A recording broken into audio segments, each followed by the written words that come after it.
in 2020, there are a lot of things are happening today, and I think in 2020, banking industry will look at how consumer is really moving. So what consumer was there 20 years before, and today, consumer wants banking to happen wherever he goes. So there means it means that I have to really move out of those traditional channels like branch banking, internet banking, or mobile banking. Or on mobile banking, I need to really give back what consumer wants that point in time. So surge of open banking or bringing a next level of engagement model for customers will be the things which we'll see in 2020. So adoption of a lot of emerging technologies will be the gainer for banks. And apart from technologies, banks will really look at how they can collaborate with very good fintechs from for their problem statements. Say example, if somebody wants to really bring on their banking to the travel industry, they can collaborate with the relevant fintechs in the travel industry. If they want to bring it on a health industry, they need to collaborate with those health industry relevant apps. So for that purpose, I think open banking will be the one thing which will drive for banks. While doing this, it is very important to take care of how your network and security works. So while having this journey to look at your security and networks, keeping the uptime of your infrastructure will be very, very key for banks in 2020.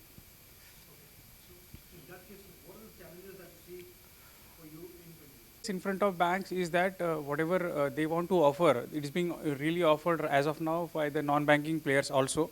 So I think to surpass those challenges, collaboration is very much important. And while doing this collaboration, readiness of your APIs or relevant architecture is one of the challenge.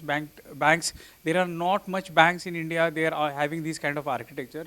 So it's a good advice for all the banks to have this kind of open architecture. We'll find some of those guidelines also around open architecture in India, just way it has happened in European Union. So with the PSD 2, that's a one thing to look at it. Another challenge would be like security challenge. While you're opening up your bank, so far you had opened your bank with a branch or internet banking, mobile banking, those are the traditional channels.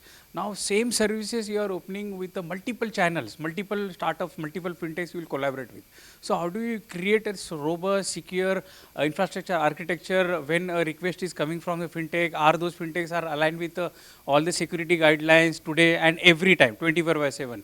So that is a very, very important security channel because ultimately banks are responsible for a customer's data, right? So it's that's another challenge in front of a banks.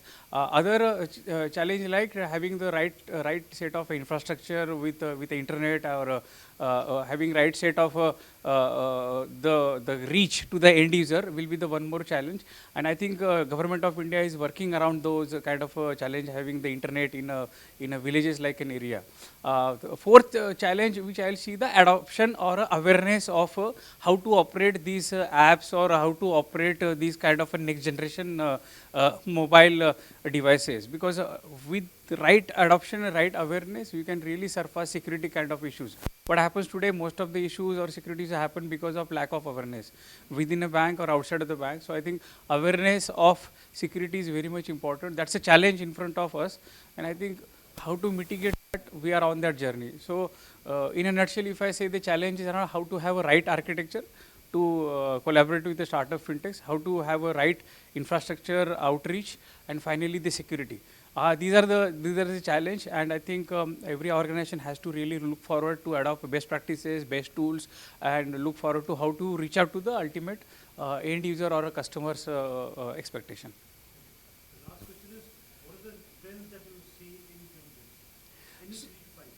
I think trends is like your banking is coming out of a bank is not really now with a branch or a, internet or a mobile. At least all those tier 1 and tier 2 cities, people have started utilizing mobile phones. People have started utilizing many apps, and people want your banking or payment service on those apps. For example, Book My Show or Make My Trip. People want all these banking services on their platforms. So trends would be like a lot of things, a lot of sharing economies like Uber, Ola, and on top of that you will find many more other entities like real estate will go on sharing economy. While doing those transactions, we need to have a banking experience out there. Other trend is around cyber security. You need to take care of security everywhere, anywhere, which I spoke some time back. Third thing is like most of the banks will adopt technology like AI, big data, so that they understand the data of a consumer and give back the right set of services. So your bank will not be unidirectional bank. It's going to become a bidirectional bank with the adoption of right technologies.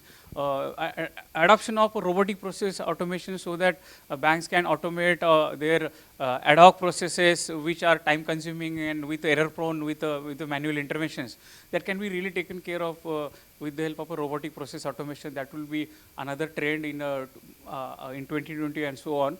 I think some of the banks really will adopt how to get on your banking on IoT, or how to get on your banking in a next generation technology like AR, VR. So today mobile is your communication mechanism. So tomorrow, next 4 or 5 years, your augmented reality, virtual reality will be just like a website. If people will go into those environments and will try to operate your banking services. Say example, you are sitting in one country and you wear those VR glass and you are entering in a branch. So how can I serve a customer without a branch out being there? So I think adoption of right technologies for connecting those dots where consumers are getting benefited out of it will be a game changer for governments, for even banks. Other thing which I want to talk about, many banks or many service providers will try to experiment and adopt technology like blockchain in future. Because it's just like I was using databases in 80s, and database is now integral part of every application.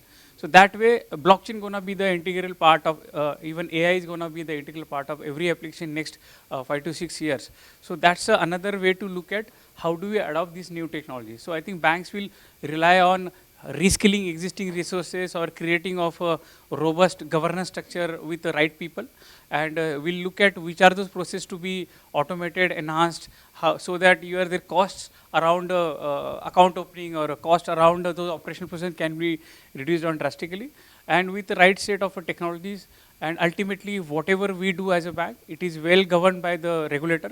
So whatever we do, innovation or any of the digital experiments or digital services, it will be well in control in the regulator.